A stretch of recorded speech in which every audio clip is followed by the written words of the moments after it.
Good morning, स्वागत है आपका फिट इंडिया के सुपर हिट बुलेटिन में। मैं हूं आपके साथ श्वेता श्रीवास्तव और मैं हूं श्वेता भट्टाचार्य।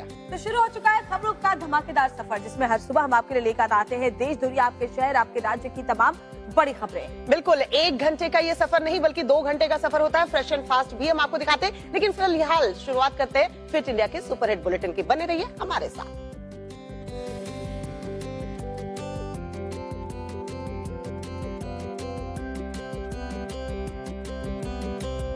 बुलेटिन की शुरुआत करती हैं कड़ाके की ठंड की खबर के साथ। श्वेता, आज भी ठंड काफी ज्यादा है और कोहरे की मार जो है वो देखने को मिल रही है। दिल्ली एनसीआर की बात करें या पूरे उत्तर भारत में बात करें तो कड़ाके की ठंड पड़ रही है और कोहरे की वजह से कह सकते हैं कि सड़क हो, हवाई हो, रेल यातायात हो, सभी प्रभावित है। और इसीलिए देखिए बाहर आ गए हैं कि ताकि हम आपको दिखा भी पाए। देखिए जरा, अभी भी सुबह के 7 बजने वाले हैं, लेकिन किस तरीके से देखिए अंधेरा छाया हुआ है। आज हालांकि कोहरा की बात करें तो श्वेता कल के मुकाबले थोड़ा कम जरूर है, लेकिन शीतलहर का प्रकोप लोगों को परेशान कर रहा है। तो बड़ी खबर आपको बता रहे हैं, दिल्ली एनसीआर में जबरदस्त ठंड पड़ी है और उत्तर भारत के कई ऐसे राज्य हैं जो इस वक्त शीतलहर और कोहरे की मार झेल रहे हैं।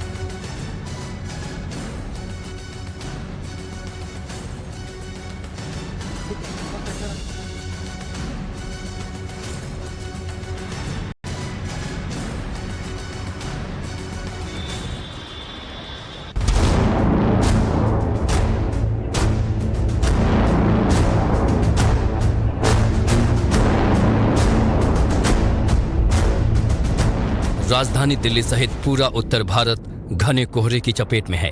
ठिठुरन के चलते लोगों का बुरा हाल है।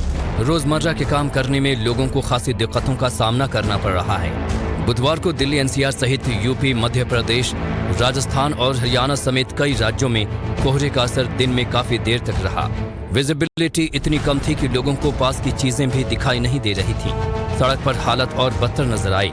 घने कोहरे के चलते रफ्तार पर ब्रेक लगी रही। गाड़ियां फॉग लाइट के सहारे रेंगती नजर आईं। एक्सप्रेसवे पर कम विजिबिलिटी के चलते कई गाड़ियां आपस में टकरा गईं, तो कई जगहों पर हादसे होते होते बचे। वहीं ट्रेनों पर भी कोहरे और शीतलहर का असर देखने को मिल रहा है। दिल्ली की ओर आने वाली ज्यादातर ट्रेनें लेट ही रहीं। खराब मौसम का असर फ्लाइट्स पर भी दिख रहा है। बुधवार को दिल्ली हवाई अड्डे से कम 9 उड़ानों को डाइवर्ट करना पड़ा। मौसम विभाग की माने तो कोहरे का ये कहर आने वाले कुछ दिनों तक यूं ही जारी रह सकता है। अगले 2 दिनों तक पूरा उत्तर भारत कोहरे की आगोश में रहेगा। वहीं नए साल में बारिश के बाद कड़ाके की ठंड पड़ने की संभावना जताई गई है। यूपी के आगरा में कड़ाके की सर्दी के चलते आज नर्सरी से कक्षा 8 तक स्कूल बंद रहेंगे। आदेश नहीं मानने वाले स्कूलों के खिलाफ कार्रवाई की बात कही गई है। बदायूं में आज से 30 तारीख तक कक्षा 1 से 8 तक के सभी स्कूलों में अवकाश घोषित कर दिया गया है। वहीं बागपत में आज और कल स्कूल बंद रहेंगे। गाजियाबाद में पहली से 8वीं कक्षा तक के स्कूलों की टाइमिंग में बदलाव किया गया है। आज से सुबह 10 से दोपहर 3 बजे तक स्कूल खुलेंगे। बेसिक शिक्षा अधिकारी ने इस संबंध में आदेश जारी किए हैं। वहीं अलीगढ़ में भी सर्दी की वजह से आज और कल स्कूल बंद रहेंगे। अगले 1 हफ्ते तक हिमाचल प्रदेश, उत्तराखंड, जम्मू कश्मीर में बर्फबारी पड़ने की संभावना है। वहीं उत्तर प्रदेश, राजस्थान और हरियाणा सहित कई राज्यों में कोहरे का अलर्ट जारी कर दिया गया है। मौसम विभाग ने बताया कि नॉर्थ वेस्ट पंजाब, हरियाणा, राजस्थान, पश्चिमी यूपी में भी ठंड के साथ घना कोहरा छाया रहेगा।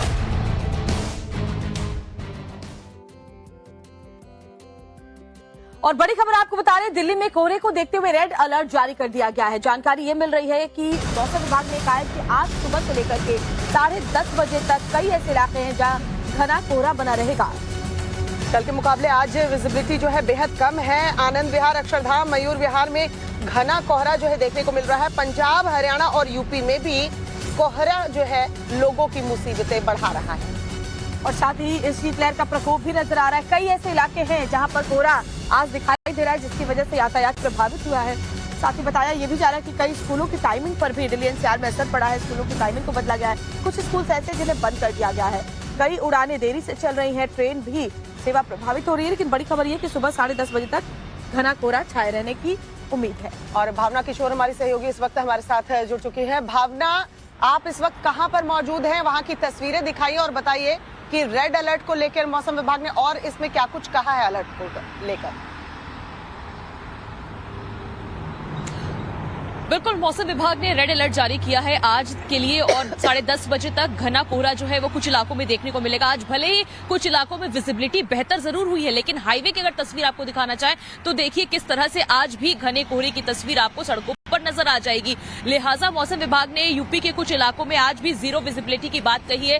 वही अगर दिल्ली के पालम एयरपोर्ट की बात करें तो कल भी जीरो विजिबिलिटी थी और कल रात अगर बात करें 12 बजे कई फ्लाइट्स जो थी वो डिलेड थी 50 मीटर विजिबिलिटी होने के नाते। आपको अक्षरधाम और NH24 की भी तस्वीर दिखाते हैं कि देखिए अक्षरधाम मंदिर आपको क्लियर नहीं नजर आएगा और जैसे जैसे देखिए 7 बज चुके हैं, जैसे जैसे रोशनी हो रही है, जो फॉग की तस्वीरें और भी ज्यादा बढ़ रही हैं और तापमान में आज गिरावट हुई है। 60 डिग्री जो टेम्परेचर है वो नापा जा रहा है और ये भी बात कही जा रही है मौसम विभाग की तरफ से कि दिन पर दिन जो ठंड है वो बढ़ेगी। बारिश का भी अलर्ट है 2 जनवरी को, जिसके बाद पहाड़ों पर अगर बारिश और बर्फबारी होती है तो दिल्ली और आसपास के जितने भी राज्य हैं वहां पर ठंड बढ़ेगी। पंजाब, राजस्थान, मध्य प्रदेश, यूपी, हर जगह इस वक्त डेंस फॉग का अलर्ट जारी कर दिया गया। अगर आज की बात करें तो 50 से 100 मीटर तक विजिबिलिटी जो है वो नापी जा रही है। करेंगे भावना, जिस तरह से आप जानकारी दे रही हैं मौसम विभाग की तरफ से जो सामने रखा गया है मौसम का हाल, ऐसे में नया साल मुझे लगता है। श्वेता, बहुत बहुत शुक्रिया भावना इस जानकारी के लिए। है जो मौसम का मिजाज है वो हादसे का सबब भी बनता है। मध्य प्रदेश के गुना में हादसे की एक ऐसी दर्दनाक खबर सामने आई है जहां बस और एक टैंकर की टक्कर के बाद भीषण आग लग गई और कई लोग इसमें झुलस गए जिनकी मौत हो गई। कैसे हुआ ये हादसा, कितने लोगों की मौत हुई, कितने लोग अभी घायल हैं जिन्हें अस्पताल में भर्ती करवाया गया है, रिपोर्ट आपको दिखाते हैं, देखिए जरा।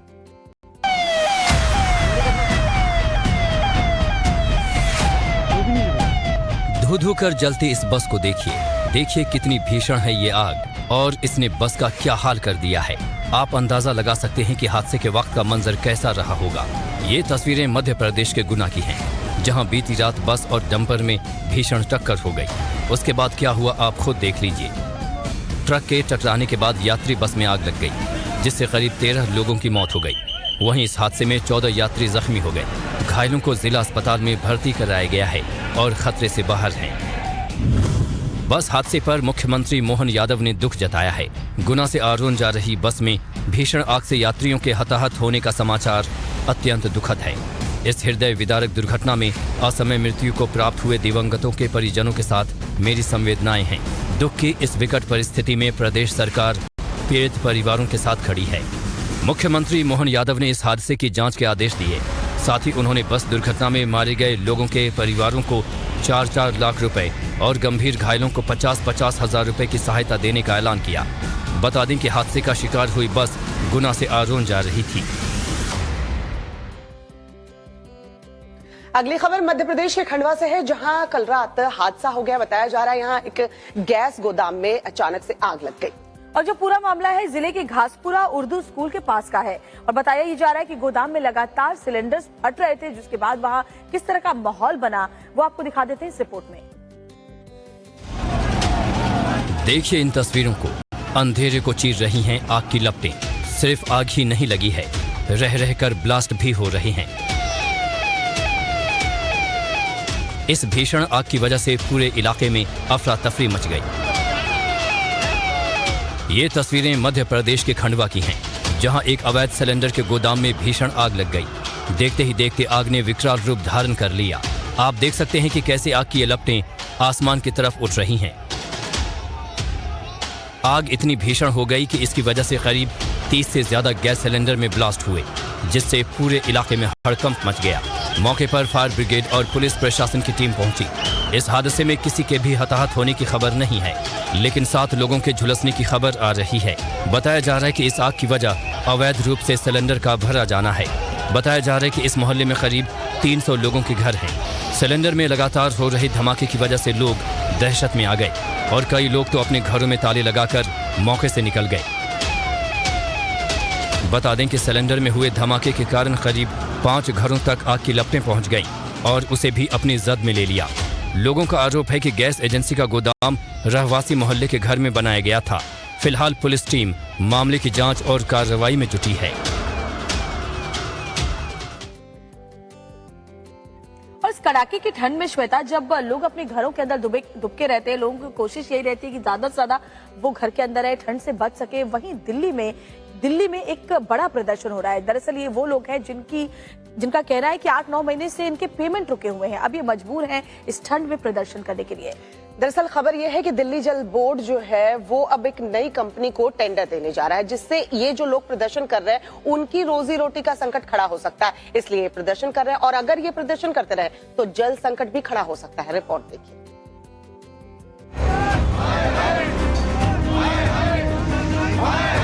दिल्ली जल बोर्ड के बूस्टर स्टेशन पर प्राइवेट टैंकर मालिकों का प्रदर्शन जारी है। इन लोगों का आरोप है कि बीते 8 से 9 महीने से उन्हें पेमेंट नहीं मिली है। अपनी मांगों को लेकर टैंकर मालिकों ने छतरपुर के बूस्टर पंप पर जोरदार प्रदर्शन किया और जल बोर्ड के खिलाफ नारेबाजी की। टैंकर मालिकों का कहना है कि दिल्ली जल बोर्ड नई कंपनियों को टेंडर देने जा रही है, जिससे उनकी रोजी रोटी पर संकट खड़ा हो सकता है। वहीं टैंकर मालिकों की अनिश्चितकाल हड़ताल के चलते दिल्ली में जल संकट गहरा सकता है। आपको बता दें कि छतरपुर के बूस्टर पॉइंट से दक्षिणी दिल्ली के कई इलाकों में पानी की सप्लाई होती है, लेकिन हड़ताल की वजह से जिन इलाकों में सिर्फ टैंकर से ही पानी की सप्लाई होती है, वहां पानी की किल्लत शुरू हो गई है और आगे संकट गहरा सकता है। खबर कर्नाटक से है, जहां भाषा को लेकर विवाद जो है वो बढ़ता जा रहा है। दरअसल यहां कन्नड़ संगठनों ने कन्नड़ भाषा के समर्थन में जमकर बवाल काटा है। बेंगलुरु में उनका कहना है कि साइन बोर्ड हो या दुकानों में जो अंग्रेजी में लिखा होता है श्वेता, उसकी जगह कन्नड़ भाषा का प्रयोग किया जाए। और विरोध करते करते वो इतने ज्यादा गुस्से में आ गए कि वो दुकानों के अंदर पहुंचे। न सिर्फ वहां जमकर तोड़फोड़ की, बल्कि जो अन्य भाषाओं में लिखे हुए पोस्टर थे उन्हें भी फाड़ दिया।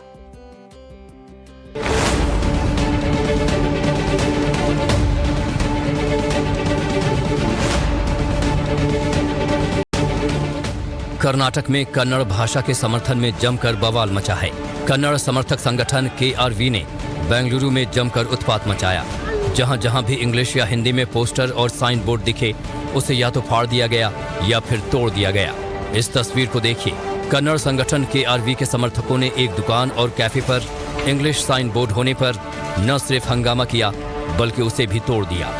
इतना ही नहीं, कन्नड़ समर्थक संगठनों ने इसे लेकर बड़ी रैली और प्रोटेस्ट मार्च निकाला और चेतावनी दी कि दुकानों, रोड साइन बोर्ड समेत तमाम जगहों पर अंग्रेजी और दूसरी भाषा की जगह कन्नड़ भाषा का इस्तेमाल किया जाए।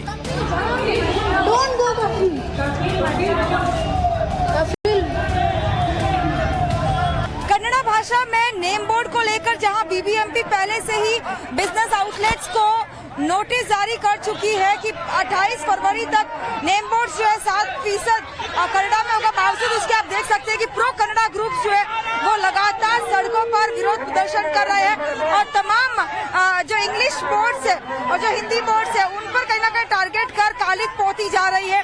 साथ ही उन नेम बोर्ड्स को और होर्डिंग्स को जो है पूरी तरह से वैंडलाइज किया गया है, यानी सीधे तौर पर भाषा पर जो वार है वो फिर एक बार शुरू हो चुका है कर्नाटका में। कुछ दिन पहले BBMP ने भी बेंगलुरु में सभी दुकानों में 60% कन्नड़ भाषा में बोर्ड होना अनिवार्य किया था। 28 फरवरी तक इस नियम का पालन करने के आदेश दे दिए गए थे। इसका पालन होता न देख कन्नड़ समर्थक संगठन अब इसे लेकर हंगामा और बवाल कर रहे हैं। श्वेता, रामलला की प्राण प्रतिष्ठा की तारीख जैसे जैसे नजदीक आ रही है, हम में भी उत्साह उतना ही बढ़ता जा रहा है ना, और लोगों में भी उत्साह उतना बढ़ता जा रहा है। और खासकर जो कारीगर वहां पर काम कर रहे हैं वो दिन रात जुटे हुए हैं, मंदिर को भव्य स्वरूप देने में दिन रात काम कर रहे हैं। और काम दिन रात हमारी टीम भी वहां पर कर रही है और आगे भी आप तक तस्वीरें पहुंचाएंगे। हमारे सहयोगी गौरव श्रीवास्तव की एक रिपोर्ट हम आपको दिखा देते हैं। वो आपको दिखाएंगे कि कैसे रात में भी अयोध्या को सजाने संवारने का काम जो है वो किस तरीके से चल रहा है।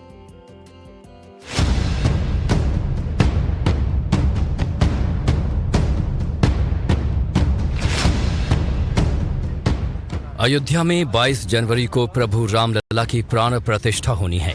इसे लेकर अब कम ही दिन बचे हैं। ऐसे में दुनिया भर के करोड़ों राम भक्त के प्रण और सपने को साकार करने के लिए अयोध्या में दिन रात काम जारी है। राम मंदिर में प्रवेश के लिए जो कॉरिडोर बन रहा है, उसे बनाने के लिए दिन रात कारीगर काम में जुटे हैं।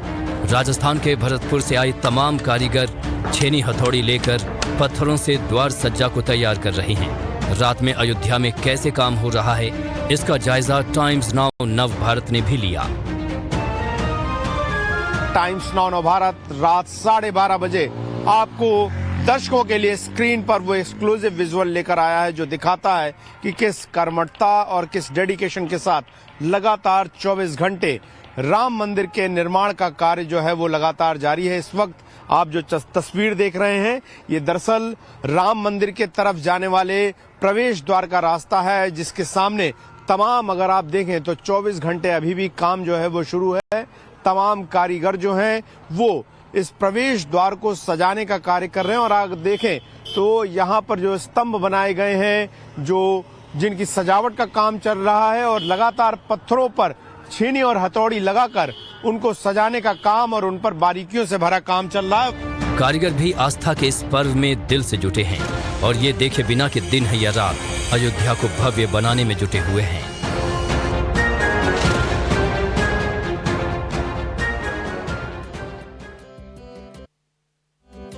और क्योंकि ठंड है और ठंड में तो श्वेता जब तक चाय गर्मा गर्म ना मिले तब तक ऐसा लगता है कि आदमी फ्रेश ही फील नहीं करता। लेकिन जरा ये देखिए कि कैसे इस ठंड के मौसम में सियासत जबरदस्त हो रही है। हमारे जो राजनीति करने वाले लोग हैं ना, वो मौसम कोई भी हो, मौका कोई भी हो, सियासत करना नहीं भूलते। इस बार गणतंत्र दिवस की जो झांकियां हैं उसको लेकर सियासत हो रही है। दरअसल पंजाब और दिल्ली की झांकी इस बार गणतंत्र दिवस की परेड के दौरान नहीं दिखेगी, जिसको लेकर अब इन दोनों राज्यों के जो सरकारें हैं उन्होंने केंद्र सरकार पर सवाल उठाए हैं।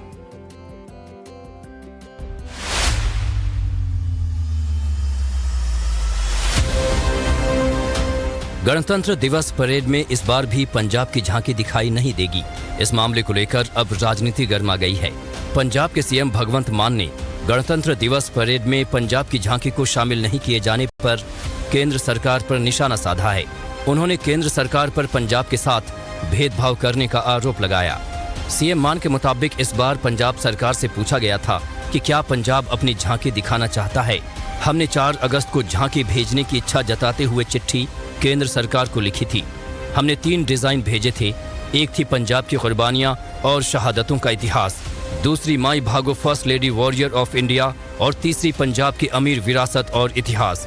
इस संबंध में केंद्र के अधिकारियों के साथ 3 मीटिंग हुई, लेकिन अब चिट्ठी के जरिए ये बता दिया है कि पंजाब की झांकी को शामिल नहीं किया जा रहा।